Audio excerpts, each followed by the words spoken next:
সুখ পাবার জন্যই আমরা সমস্ত কর্ম করে চলেছি সংসারে, এতে কোনো সন্দেহ নেই। কিন্তু সুখ কোথায় পাওয়া যাবে এটা আমরা নির্দিষ্টভাবে কেউ জানি না।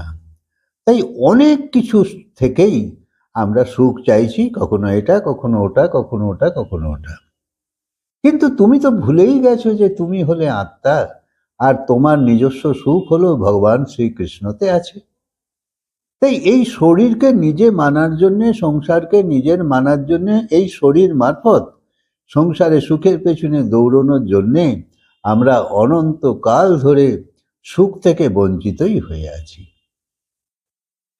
তাই যে ভগবানের সঙ্গে যুক্ত হবার চেষ্টা করে, নিজের আত্মত্বতে পৌঁছবার চেষ্টা করে, সেই ধন্য হয়ে যায়।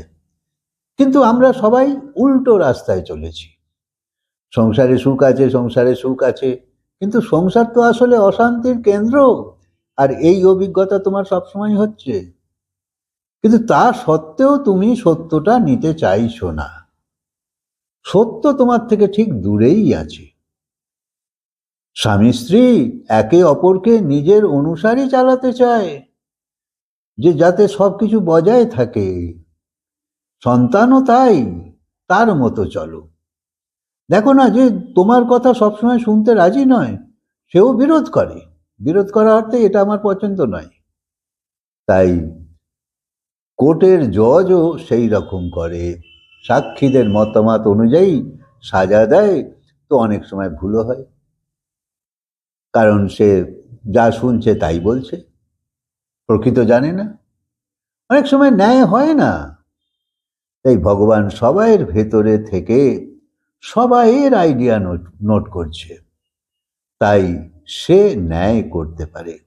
কারণ তার কাছে আমরা কেউই কিচ্ছু লুকোতে পারবো না। তাই ন্যায় এবং কৃপার মধ্যে একটু পার্থক্য আছে। ভগবান অর্জুনকে বলছে, আমি সমদর্শী হলেও যে আমার স্মরণে আসে, যে আমার ভক্তি করে, আমি তার উপর পক্ষপাত করি, অর্থাৎ কৃপা করি। আর যে স্মরণে আসে না, তার উপর আমার কৃপা করবার কোনো আগ্রহই নেই। আমি শুধু তার কর্মের ফল দিই, আর যেমন ভুগছে ভুগুক, আমি কখনো তার জন্য দুঃখীও হই না। এই স্মরণে গেলে ভগবান এক তো কৃপাও করে, দ্বিতীয়ত তোমার পেছনের জন্মের সব কর্মের ফলও সে নাশ করে দেয়, যা ভগবান গীতাতে শেষে বলেই দিয়েছে যে আমি সমস্ত পাপকে নষ্ট করে দেব, আমার স্মরণে এসো। সেই কর্মের ফল তখন তুমি প্রাপ্ত করতে পারবে। তাই সামনের দিনের সমস্ত ভারও সে নেবে। তুমি একবার জুড়ে গেলে সে তোমাকে পথ প্রদর্শক হিসেবে গাইড করবে, এবং তোমাকে সৎপথে বজায় রাখবার জন্যে সে তোমাকে আগলে আগলে রাখবে।